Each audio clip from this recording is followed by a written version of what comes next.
Welcome to a Foxy Tech Tips tutorial on showing empty drives on Windows 11.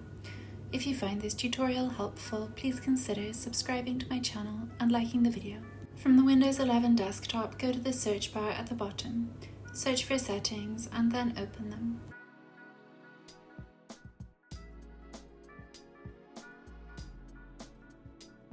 In Settings, select System from the left sidebar.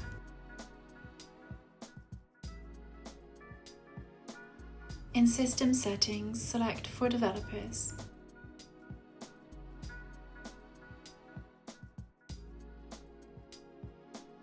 Make sure Developer Mode is turned on, and then select File Explorer.